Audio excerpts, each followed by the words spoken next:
Hey guys, welcome back to Nitro 7 Speed, and today I'll be reviewing this 1994 Toyota Supra Mark IV from the first Fast and Furious.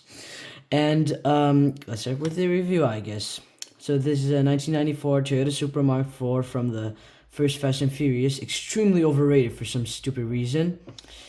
And so it's got a target top which you can take off or have it like this, however you want to display it. Now, I don't want to lose this part, so I got a little trick. You're gonna take it off, open the back, gonna kind of push it in between the NOS, close it, and bam, it's in.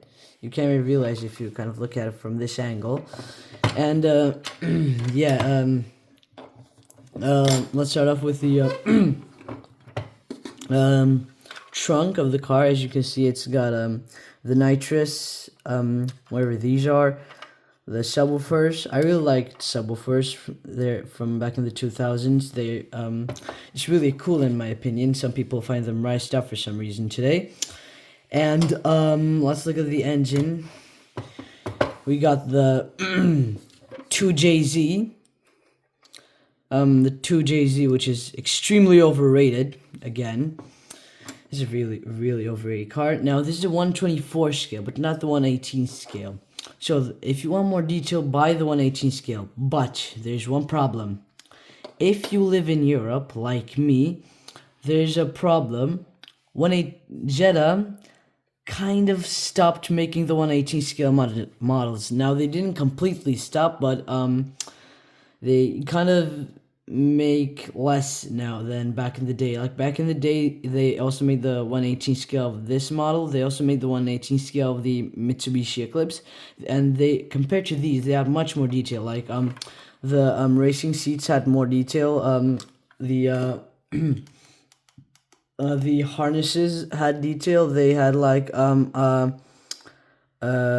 I say sponsors on like Sparco or something. But now they don't have them because these are 124 scales and not 118 scales.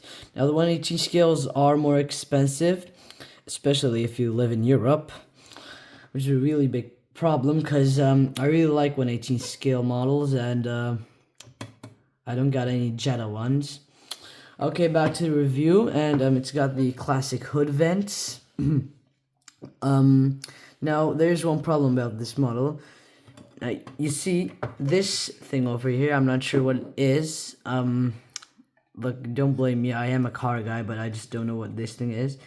Since this thing is staying on top of here, the engine doesn't properly close, as you can see.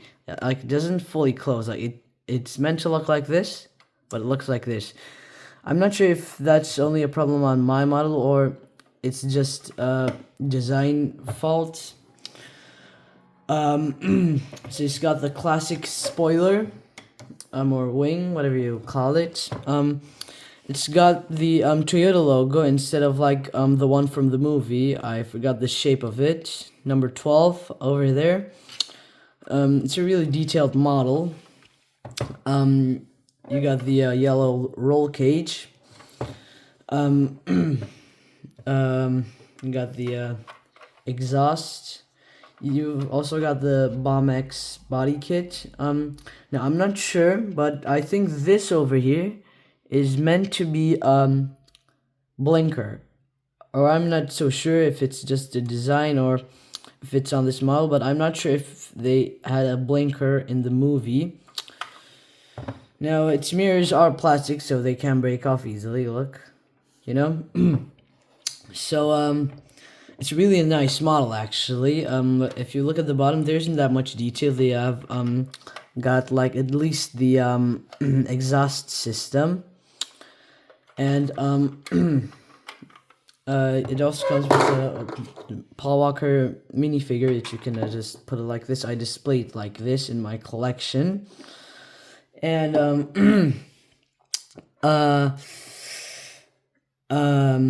yeah. So it's got these fog lights. I think, are these fog lights? Not sure. And I'm gonna look at back at the engine to show you guys some of the writing that I just didn't show you guys right there. You can see the 3000 VVT twin turbo. I can't read it that much. And as you can see, like Jesse said in the movie, you can import the parts from Japan. And yeah, that was kind of for today's review, guys. And I see you guys in the next video. See ya.